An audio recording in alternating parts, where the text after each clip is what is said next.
because he is really out of it. But her vice presidential pick says abortion in the 9th month is absolutely fine. He also says execution after birth. It's execution, no longer abortion, because the baby is born, is okay. And that's not okay with me, hence the vote. But what I did is something for 52 years. They've been trying to get Roe v. Wade into the states. And through the genius and heart and strength of 6 Supreme Court justices, we were able to do that. Now, I believe in the exceptions for rape, incest, and life of the mother. I believe strongly in it. Ronald Reagan did also. 85% of Republicans do. Exceptions. Very important. But we were able to get it, and now states are voting on it. And for the first time, you're going to see, look, this is an issue that's torn our country apart for 52 years. Every legal scholar, every Democrat, every Republican, liberal, conservative, they all wanted this issue to be brought back to the states where the people could vote. And that's what happened. Now, Ohio, the vote was somewhat liberal. Kansas, the vote was somewhat liberal, much more liberal than people would have thought. But each individual state is voting. It's the vote of the people now. It's not tied up in the federal government. I did a great service in doing it. It took courage to do it. And the Supreme Court had great courage in doing it. And I give tremendous credit to those 6 justices. There is no state in this country where it is legal to kill a baby after it's born. Madam Vice President, I want to get your response to President Trump. Well, as I said, you're going to hear a bunch of lies, and that's not actually a surprising fact. Let's understand how we got here. Donald Trump hand-selected 3 members of the United States Supreme Court with the intention that they would undo the protections of Roe v. Wade. And they did exactly as he intended. And now in over 20 states, there are Trump abortion bans, which make it criminal for a doctor or nurse to provide health care. In one state, it provides prison for life. Trump abortion bans that make no exception even for rape and incest, which understand what that means. A survivor of a crime of violation to their body does not have the right to make a decision about what happens to their body next. That is immoral. And one does not have to abandon their faith or deeply held beliefs to agree. The government, and Donald Trump certainly, should not be telling a woman what to do with her body. I have talked with women around our country. You want to talk about this is what people wanted? Pregnant women who want to carry a pregnancy to term, suffering from a miscarriage, being denied care in an emergency room because the healthcare providers are afraid they might go to jail, and she's bleeding out in a car in the parking lot. She didn't want that. Her husband didn't want that. A 12 or 13-year-old survivor of incest being forced to carry a pregnancy to term, they don't want that. And I pledge to you, when Congress passes a bill to put back in place the protections of Roe v. Wade, as President of the United States, I will proudly sign it into law. But understand, if Donald Trump were to be reelected, he will sign a national abortion ban. Understand, in his Project 2025, there would be a national abortion, a monitor that would be monitoring your pregnancies, your miscarriages. I think the American people believe that certain freedoms, in particular the freedom to make decisions about one's own body, should not be made by the government. Thank you, Vice President Harris. Well, there she goes again. It's a lie. I'm not signing a ban, and there's no reason to sign a ban, because we've gotten what everybody wanted.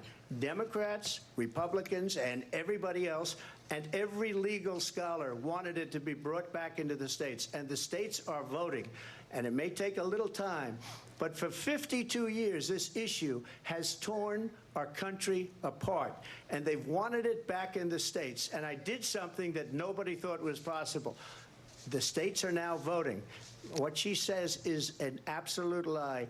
And as far as the abortion ban, no, I'm not in favor of abortion ban, but it doesn't matter, because this issue has now been taken over by the states. Would you veto a national abortion ban if it came to your desk? Well, I won't have to, because, again, 2 things. Number one, she said she'll go back to Congress. She'll never get the vote. It's impossible for her to get the vote, especially now with the 50-50, essentially 50-50 in both Senate and the House.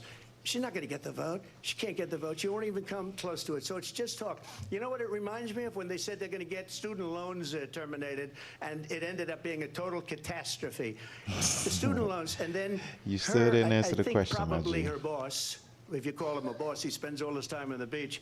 But look, her boss went out and said, we'll do it again. We'll do it a different way. And he went out, got rejected again by the Supreme Court. So all these students got taunted with this whole thing about this whole idea.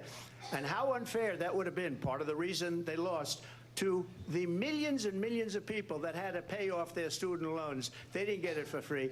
But they were saying it's the same way that they talked about that they talk about abortion. But if I could just get a yes or no, because your running mate, J.D. Vance, has said that you would veto if it did come to your desk. Well, I didn't discuss it with J.D. in all fairness. J.D., and I don't mind if he has a certain view, but I think he was speaking for me, but I really didn't. Look, we don't have to discuss it because she'd never be able to get it, just like she couldn't get student loans. They couldn't get student loans. They didn't even come close to getting student loans. They taunted young people and a lot of other people that had loans. They can never get this approved. So it doesn't matter what she says about going to Congress. Well, wonderful. Let's go to Congress. Do it. But the fact is that for years they wanted to get it out of Congress and out of the federal government, and we did something that everybody said couldn't be done. And now you have a vote of the people on abortion. Vice President Harris, want to give Hey, you I'm going to snooze all my ads if you're watching Twitch. I'm going to bypass the ads. I absolutely support reinstating the protections of Roe v. Wade. And as you rightly mentioned, nowhere in America is a woman carrying a pregnancy to term and asking for an abortion. That is not happening. It's insulting to the women of America. And understand what has been happening under Donald Trump's abortion bans. Couples who pray and dream of having a family are being denied IVF treatments. What is happening in our country? Working people, working women who are working 1 or 2 jobs, who can barely afford child care as it is, have to travel to another state to get on a plane sitting next to strangers to go and get the health care she needs. Barely can afford to do it, and what you are putting her through is unconscionable. And the people of America have not, the majority of Americans believe in a woman's right to make decisions about her own body, and that is why in every state where this issue has been on the ballot, in red and blue states both, the people of America have voted for freedom. Vice President Harris, excuse me, I have to respond. Another lie. It's another lie. I have been a leader on IVF, which is fertilization. The IVF, I have been a leader. In fact, when they got a very negative decision on IVF from the Alabama courts, I saw the people of Alabama and the legislature 2 days later voted it in. I've been a leader on it. They know that, and everybody else knows it. I have been a leader on fertilization, IVF. And the other thing, you should ask, will she allow abortion in the 8th month, 9th month, 7th month? Come on. Okay, would you do that? Why don't you ask her that question? Why don't you answer the question? Would you because veto? Under Roe v. Wade, answer the question, would you veto? You could do she has a point. In the 7th month, the 8th month, the 9th That's month, not true. and probably after birth. Just look at the governor, former governor of Virginia. The governor of Virginia said, we put the baby aside, and then we determine what we want to do with the baby. President Trump, thank you. We're going to turn now to immigration and border security. We know it's an issue that's important to Republicans, Democrats, voters across the board in this country. Vice President Harris, you were tasked by President Biden with getting to the root causes of migration from Central America. We know that illegal border crossings reached a record high in the Biden administration. This past June, President Biden imposed tough new asylum restrictions. We know the numbers since then have dropped significantly. But my question to you tonight is, why did the administration wait until 6 months before the election to act? And would you have done anything differently from President Biden on this? So I'm the only person on this stage who has prosecuted transnational criminal organizations for the trafficking of guns, drugs, and human beings. And let me say that the United States Congress, including some of the most conservative members of the United States Senate, came up with a border security bill which I supported. And that bill would have put 1,500 more border Gotta watch agents the on the debate, border bro. to help those folks who are working there right now. We're watching the overtime, presidential trying to debate, do their fam. We gotta see job. what's going on. It would have allowed us to stem the flow Fun- of it's a fun fentanyl discussion. coming into the United States. I know there are so many families watching tonight who have been personally affected by the surge of fentanyl in our country. That bill would have put more resources to allow us to prosecute transnational criminal organizations for trafficking in guns, drugs, and human beings. But you know what happened to that bill? Donald Trump got on the phone, called up some folks in Congress, and said, kill the bill. And you know why? Because he'd prefer to run on a problem instead of fixing a problem. And understand, this comes at a time where the people of our country actually need a leader who engages in solutions, who actually addresses the problems at hand. But what we have in the former president is someone who would prefer to run on a problem instead of fixing a problem. And I'll tell you something, he's going to talk about immigration a lot tonight, even when it's not the subject that is being raised. And I'm going to actually do something really unusual, and I'm going to invite you to attend one of Donald Trump's rallies, because it's a really interesting thing to watch. You will see during the course of his rallies, he talks about fictional characters like Hannibal Lecter. He will talk about windmills cause cancer. And what you will also notice is that people start leaving his rallies early out of exhaustion and boredom. And I will tell you, the one thing you will not hear him talk about is you. You will not hear him talk about your needs, your dreams, and your desires. And I'll tell you, I believe you deserve a president who actually puts you first, and I pledge to you that I will. Vice President Harris, thank you. President Trump, on that point, I want to get your response. Well, I would like to respond. Let me just ask, though, why did you try to kill that bill, and successfully so? That would have put thousands of additional agents and officers on the border. First, let me respond as to the rallies. She said people start leaving. People don't go to her rallies. There's no reason to go. And the people that do go, she's bussing them in and paying them to be there, and then showing them in a different light. So I'll be right back. Talk about that. People don't leave my rallies. We have the biggest rallies, the most incredible rallies in the history of politics. That's because people want to take their country back. Our country is being lost. We're a failing nation. And it happened 3.5 years ago. And what's going on here, you're going to end up in World War III, just to go into another subject. What they have done to our country by allowing these millions and millions of people to come into our country, and look at what's happening to the towns all over the United States. And a lot of towns don't want to talk. It's not going to be Aurora or Springfield. A lot of towns don't want to talk about it because they're so embarrassed by it. In Springfield, they're eating the dogs, the people that came in. They're eating the cats. They're eating the pets of the people that live there. And this is what's happening in our country, and it's a shame. As far as the rallies are concerned, as far as the reason they go is they like what I say. They want to bring our country back. They want to make America great again. It's a very simple phrase, make America great again. She's destroying this country, and if she becomes president, this country doesn't have a chance of success. Not only success, we'll end up being Venezuela on steroids.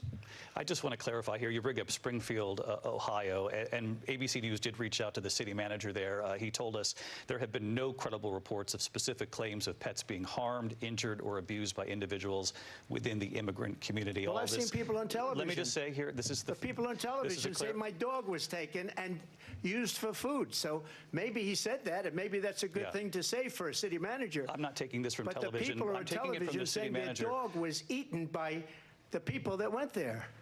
Again, the Springfield city manager says there's no evidence of that. Vice President Harris, I'll let you respond to the rest of what you've heard. You talk about extreme.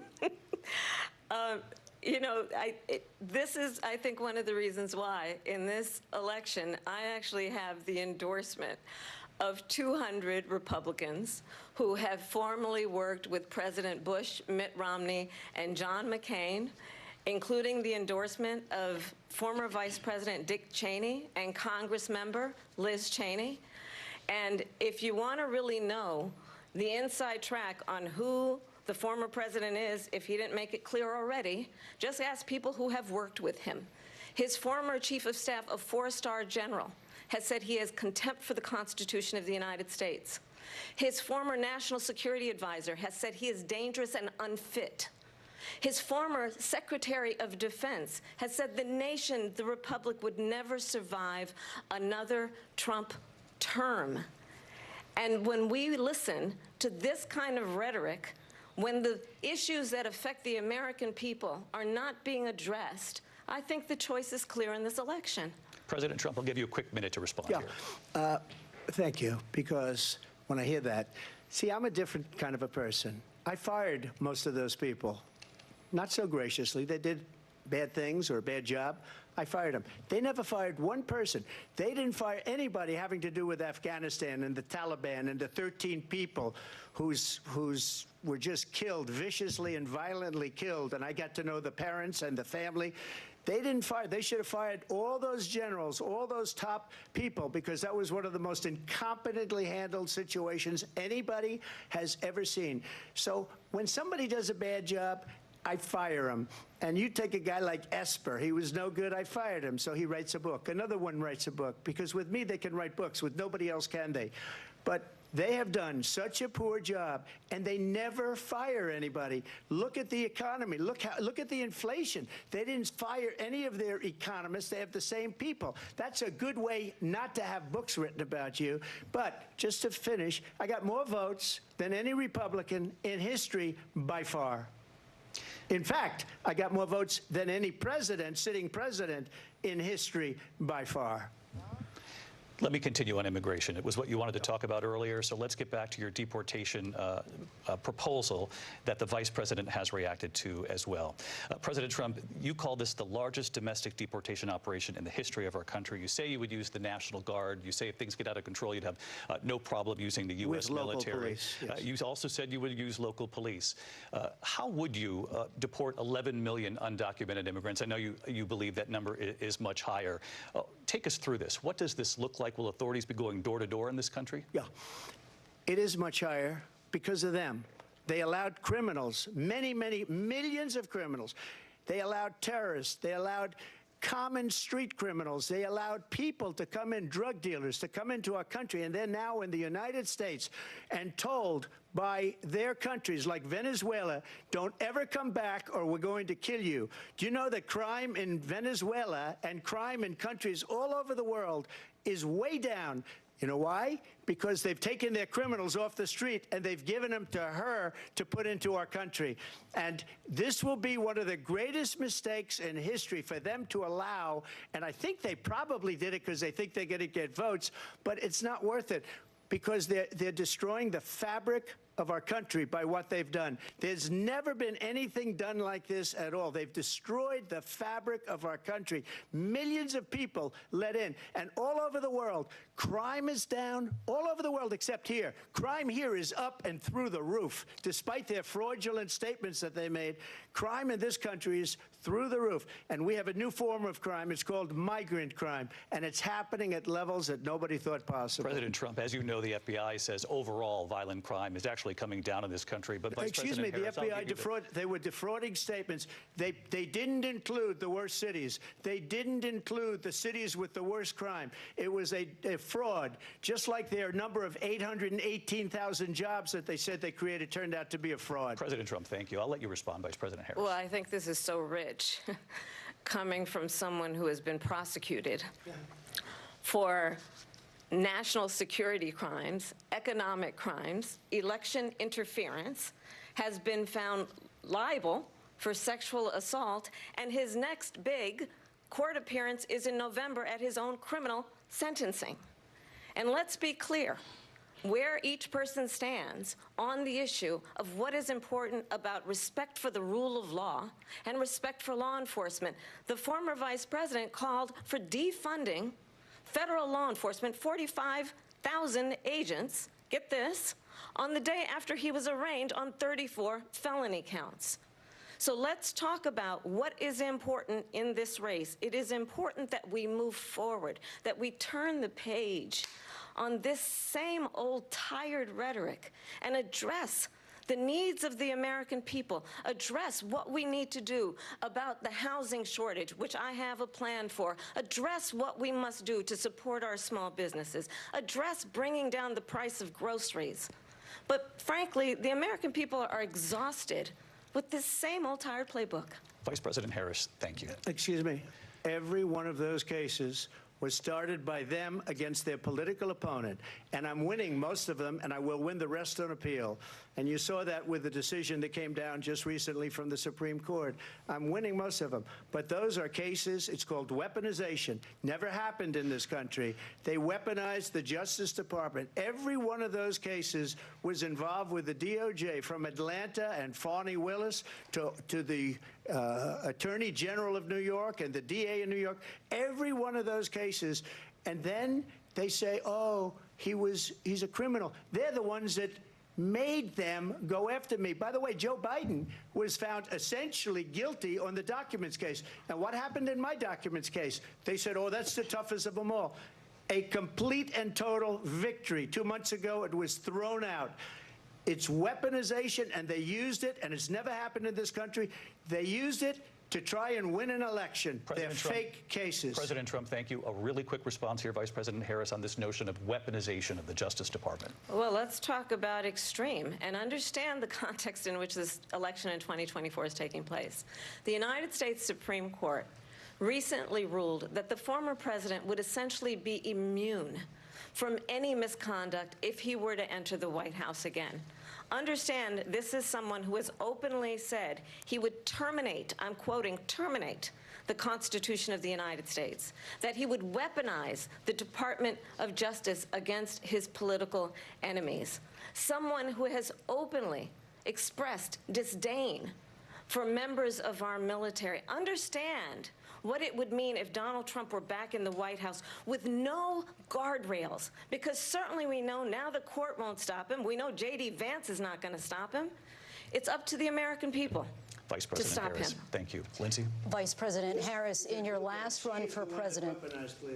This is the one that weaponized, not me. She weaponized. I probably took a bullet to the head because of the things that they say about me. They talk about democracy. I'm a threat to democracy. They're the threat to democracy with a fake Russia investigation we do have a lot that went nowhere. We have a lot to get to. Lindsay? Vice President Harris, in your last run for president, you said you wanted to ban fracking. Now you don't. You wanted mandatory government buyback programs for assault weapons. Now your campaign says you don't. You supported decriminalizing border crossings. Now you're taking a harder line. I know you say that your values have not changed. So then why have so many of your policy positions changed?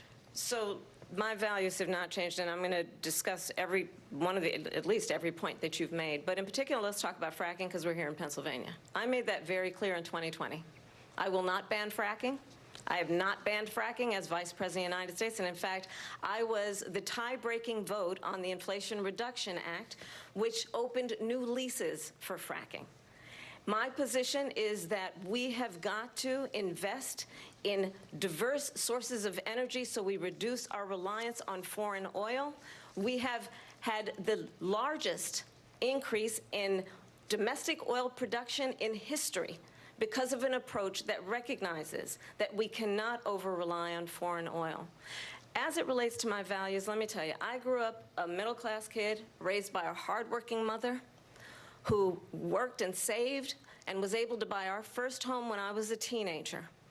The values I bring to the importance of home ownership, knowing not everybody got handed $400 million on a silver platter and then filed bankruptcy 6 times, is a value that I bring to my work to say we are going to work with the private sector and home builders to increase 3 million homes, increase by 3 million homes by the end of my first term. My work that is related to having a friend when I was in high school who was sexually assaulted by her stepfather. And my focus then on protecting women and children from violent crime is based on a value that is deeply grounded in the importance of standing up for those who are most vulnerable. My work that is about protecting Social Security and Medicare is based on long-standing work that I have done, protecting seniors from scams. My values have not changed. And what is important is that there is a president who actually brings values and a perspective that is about lifting people up and not beating people down and name-calling. The true measure of the leader is the leader who actually understands the strength is not in beating people down, it's in lifting people up. I intend to be that president. President Trump, your response? First of all, I wasn't given $400 million. I wish I was. My father was a Brooklyn builder, Brooklyn, Queens, and a great father, and I learned a lot from him. But I was given a fraction of that, a tiny fraction, and I built it into many, many billions of dollars, many, many billions. And when people see it, they are even surprised. So we don't have to talk about that. Fracking, she's been against it for 12 years. Defund the police, she's been against that forever. She gave all that stuff up very wrongly, very horribly, and everybody's laughing at it, okay? They're all laughing at it. She gave up at least 12 and probably 14 or 15 different policies. Like, she was big on defund the police. In Minnesota, she went out, wait a minute, I'm talking now, if you don't mind, please. Does that sound familiar? Don't lie. She went out in Minnesota and wanted to let criminals that killed people, that burned down Minneapolis, she went out and raised money to get them out of jail. She did things that nobody would ever think of. Now she wants to do transgender operations on illegal aliens that are in prison. This is a radical left liberal that would do this. She wants to confiscate your guns, and she will never allow fracking in Pennsylvania. If she won the election, fracking in Pennsylvania will end on day one. Just to finish, one thing so important in my opinion. So I got the oil business going like nobody has ever done before. When they took over, they got rid of it, started getting rid of it, and the prices were going up the roof. They immediately let these guys go to where they were. I would have been 5 times, 4 times, 5 times higher, because you're talking about 3.5 years ago. They got it up to where I was because they had no choice, because the prices of energy were quadrupling and doubling. You saw what happened to gasoline. So they said, let's go back to Trump. But if she won the election, the day after that election, they'll go back to destroying our country, and oil will be dead, fossil fuel will be dead, we'll go back to windmills, and we'll go back to solar, where they need a whole desert to get some energy to come out of it. You ever see a solar plant? By the way, I'm a big fan of solar, but they take 400, 500 acres of desert President soil. Trump, we have a These lot are of not good issues things that we for the have to get environment to. that We're she out of time. understands. Thank you. Lindsay, thank you. We have an election in just 56 days. And I want to talk about the peaceful transfer of power, which, of course, we all know is a cornerstone of our democracy, and the role of a president in a moment of crisis. Mr. President, on January 6th, you told your supporters to march to the Capitol. You said you would be right there with them. The country and the world saw what played out at the Capitol that day, the officers coming under attack. Aides in the West Wing say you watched it unfold on television off the Oval Office. You did send out tweets, but it was more than 2 hours before you sent out that video message telling your supporters to go home. Is there anything you regret about what you did on that day? You just said a thing that isn't covered. Peacefully and patriotically, I said during my speech, not later on. Peacefully and patriotically. And nobody on the other side was killed. Ashley Babbitt was shot by an out-of-control police officer that should have never, ever shot her. It's a disgrace. But we didn't do this group of people that have been treated so badly. I ask, what about all the people that are pouring into our country and killing people that she allowed to pour in? She was the border czar, remember that. She was the border czar. She doesn't want to be called the border czar because she's embarrassed by the border. In fact, she said at the beginning, well, I'm surprised you're not talking about the border yet. That's because she knows what a bad job they've done. What about those people? When are they going to be prosecuted? When are these people from countries all over the world, not just South America? They're coming in from all over the world, David, all over the world, and crime rates are down all over the world because of it. But let me just ask you, David, when are those people going to be prosecuted? When are the people that burned down Minneapolis going to be prosecuted? Or in Seattle, they went into Seattle, they took over a big percentage of the city of Seattle. When are those people going to be prosecuted? But let me just ask you. You might ask her that question. You were the president. You were watching it unfold on television. It's a very simple question as we move forward toward another election. Is there anything you regret about what you did on that day? Yes or no? I had nothing to do with that other than they asked me to make a speech. I showed up for a speech. I said, I think it's going to be big. I went to Nancy Pelosi and the mayor of Washington, D.C., and the mayor put it back in writing, as you know. I said, you know, this is going to be a very big rally or whatever you want to call it. And again, it wasn't done by me. It was done by others. I said, I'd like to give you 10,000 National Guard or soldiers. They rejected me. Nancy Pelosi rejected me. It was just 2 weeks ago. Her daughter has a tape of her saying she is fully responsible for what happened. They want to get rid of that tape. It would have never happened if Nancy Pelosi and the mayor of Washington did their jobs. I wasn't responsible for security. Nancy Pelosi was responsible. She didn't do her job. The question was about you as president, not about former Speaker Pelosi, but I do want Vice President Harris to respond here. I was at the Capitol on January 6th. I was the vice president-elect. I was also an acting senator. I was there. And on that day, the President of the United States incited a violent mob to attack our nation's capital, to desecrate our nation's capital. On that day, 140 law enforcement officers were injured, and some died. And understand, the former president has been indicted and impeached for exactly that reason. But this is not an isolated situation. Let's remember Charlottesville. He wasn't impeached. Where there was a mob of people carrying tiki torches, spewing anti-Semitic hate. And what did You gotta the say president anti-Semitic then at the because your time husband say? is Jewish. There were fine people on each side. Let's remember that when it came to the Proud Boys, a militia, the president said, the former president said, stand back and stand by. So for everyone watching who remembers what January 6th was, I say we don't have to go back. Let's not go back. We're not going back. It's time to turn the page. And if that was a bridge too far for you, well, there is a place in our campaign for you to stand for country, to stand for our democracy, to stand for rule of law, and to end the chaos, and to end the approach that is about attacking the foundations of our democracy because you don't like the outcome. And be clear on that point. Donald Trump, the candidate, has said in this election there will be a bloodbath if this and the outcome of this election is not to his liking. Let's turn the page on this. Let's not go back.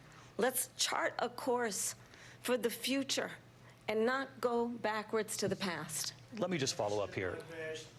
It was a different term, and it was a term that related to energy because they have destroyed our energy business. That was where bloodbath was. Also, on Charlottesville, that story has been, as you would say, debunked.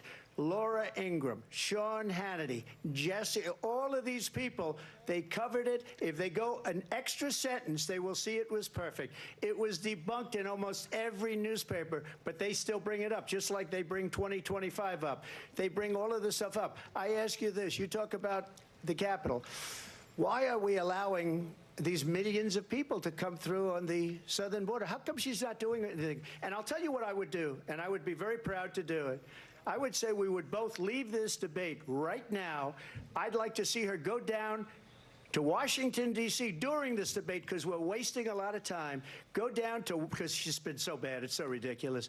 Go down to Washington, D.C. and let her sign a bill to close up the border because they have the right to do it. They don't need bills. They have the right to do it. The President of the United States, you'll get him out of bed, you'll wake him up at 4 o'clock in the afternoon, you'll say, come on down to the office, let's sign a bill. If he signs a bill that the border is closed, all he has to do is say it to the Border Patrol, who are phenomenal.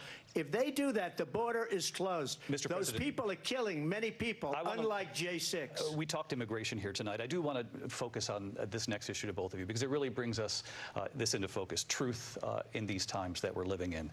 Mr. President, for 3.5 years after you lost the 2020 election, you repeatedly falsely claimed that you won, many times saying you won in a landslide. In the past couple of weeks leading up to this debate, you have said, quote, you lost by a whisker, that you, quote, didn't quite make it, that you came up a little bit short. I said that? Are you now acknowledging that you lost in 2020? No, I don't acknowledge that at all. But I you said did that say sarcastically. That. You know that. It was said, oh, we lost by a whisker. That was said sarcastically. Look, There's so much proof. All you have to do is look at it. And they should have sent it back to the legislatures for approval. I got almost 75 million votes, the most votes any sitting president has ever gotten. I was told if I got 63, which was what I got in 2016, you can't be beaten.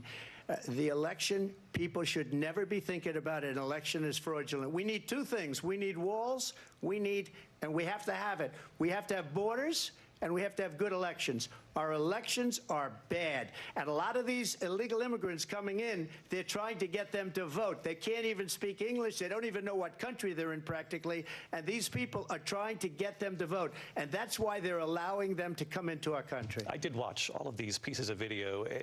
I didn't detect the sarcasm, lost by a whisker. We didn't quite make it. And we should just point out here as clarification, and you know this, you and your allies, 60 cases in front of many judges, many of them Republican. No judge looked at it. And said they said we didn't have standing. That's the other thing. They said we didn't have standing, a technicality. Can you imagine a system where a person in an election doesn't have standing? The President of the United States doesn't have standing. That's how we lost.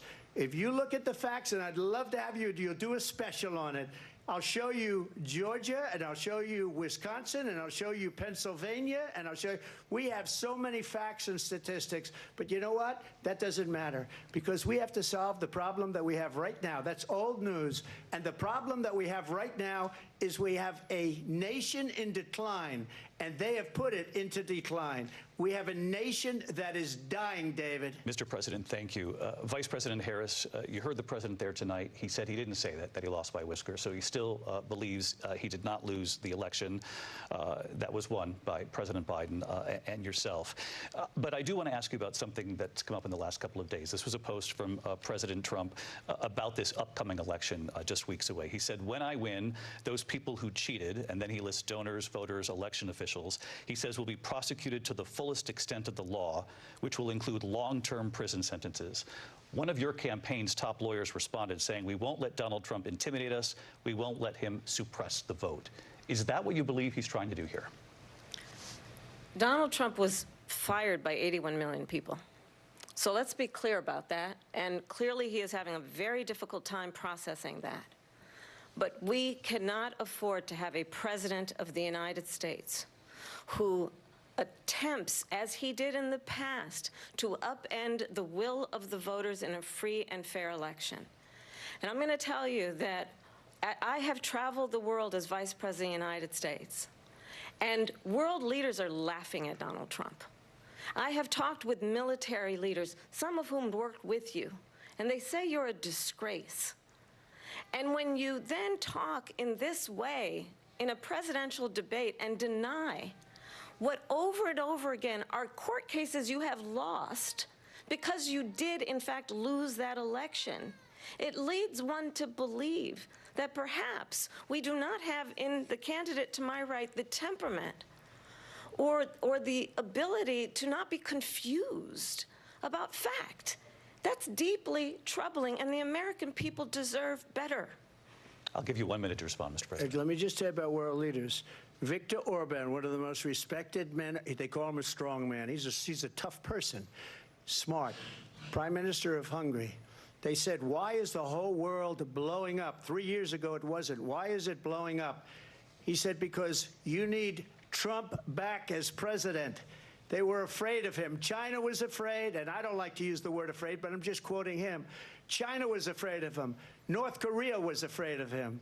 Look at what's going on with North Korea, by the way. He said Russia was afraid of him. I ended the Nord Stream 2 pipeline, and Biden put it back on day one, but he ended the XL pipeline.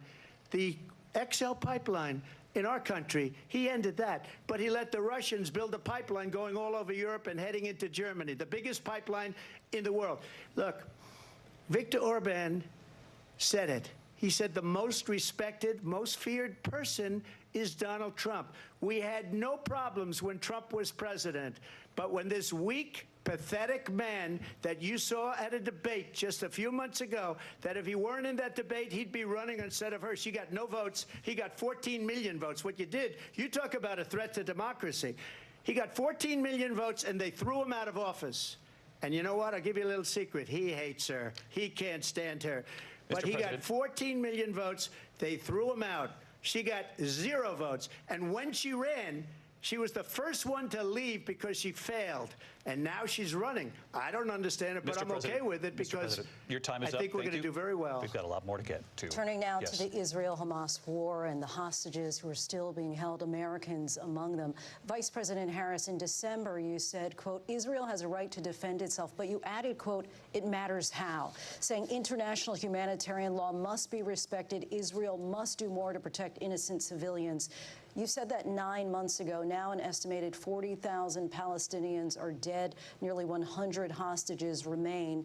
Just last week, Prime Minister Benjamin Netanyahu said there's not a deal in the making. President Biden has not been able to break through the stalemate. How would you do it? Well, let's understand how we got here. On October 7, Hamas, a terrorist organization, slaughtered 1,200 Israelis. Many of them young people who were simply attending a concert. Women were horribly raped. And so absolutely, I said then, I say now, Israel has a right to defend itself. We would. And how it does so matters. Because it is also true, far too many innocent Palestinians have been killed. Children, mothers. What we know is that this war must end. It must end immediately, and the way it will end is we need a ceasefire deal and we need the hostages out. And so we will continue to work around the clock on that. Work around the clock, also understanding that we must chart a course for a two-state solution. And in that solution, there must be security for the Israeli people and Israel, and in equal measure for the Palestinians. But the one thing I will assure you always, I will always give Israel the ability to defend itself, in particular as it relates to Iran and any threat that Iran and its proxies pose to Israel. But we must have a two-state solution where we can rebuild Gaza, where the Palestinians have security, self-determination, and the dignity they so rightly deserve. President Trump, how would you negotiate with Netanyahu and also Hamas in order to get the hostages out and prevent the killing of more innocent civilians in Gaza? If I were president, it would have never started. If I were president, Russia would have never, ever, I know Putin very well, he would have never, and there was no threat of it either, by the way, for 4 years, have gone into Ukraine and killed millions of people when you add it up, far worse than people understand what's going on over there. But when she mentions about Israel, all of a sudden, she hates Israel. She wouldn't even meet with Netanyahu when he went to Congress to make a very important speech. She refused to be there because she was at a sorority party of hers. She wanted to go to the sorority party. She hates Israel. If she's president, I believe that Israel will not exist within 2 years from now. And I've been pretty good at predictions, and I hope I'm wrong about that one. She hates Israel. At the same time, in her own way, she hates the Arab population because the whole place is going to get blown up. Arabs, Jewish people, Israel will be gone. It would have never happened. Iran was broke under Donald Trump. Now Iran has $300 billion because they took off all the sanctions that I had. Iran had no money for Hamas or Hezbollah or any of the 28 different spheres of terror, and they are spheres of terror, horrible terror. They had no money. It was a big story, and you know it. You covered it very well, actually. They had no money for terror. They were broke. Now they're a rich nation, and now what they're doing is they're spreading that money around. Look at what's happening with the Houthis and Yemen. Look at what's going on in the Middle East. This would have never happened. I will get that settled and fast, and I'll get the war with Ukraine and Russia ended. If I'm president-elect, I'll get it done before even becoming president. Vice President Harris, he says you hate Israel. That's absolutely not true. I have my entire career and life supported Israel and the Israeli people. He knows that. He's trying to, again, divide and distract from the reality, which is it is very well known that Donald Trump is weak and wrong on national security and foreign policy. It is well known that he admires dictators, wants to be a dictator on day one, according to himself. It is well known that he said of Putin that He can do whatever the hell he wants and go into Ukraine. It is well known that he said when Russia went into Ukraine, it was brilliant. It is well known he exchanged love letters with Kim Jong-un. And it is absolutely well known that these dictators and autocrats are rooting for you to be president again because they're so clear they can manipulate you with flattery and favors. And that is why so many military leaders who you have worked with have told me you are a disgrace. That is why we understand that we have to have a president who is not consistently weak and wrong on national security, including the importance of upholding and respecting in highest regard our military. Vice President Harris, thank you. They're the ones, and she's the one that caused it, that's weak on national security by allowing every nation last month for the year, 168 different countries sending people into our country. Their crime rates are way down.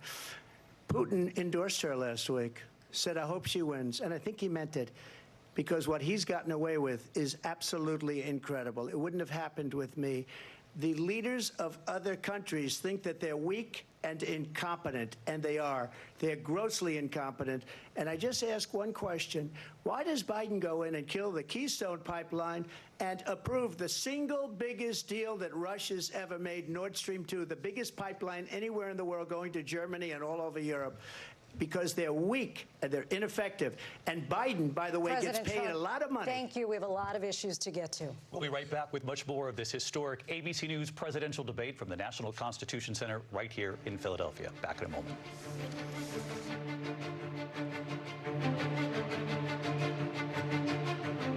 The ABC News presidential debate will continue after this.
waiting again.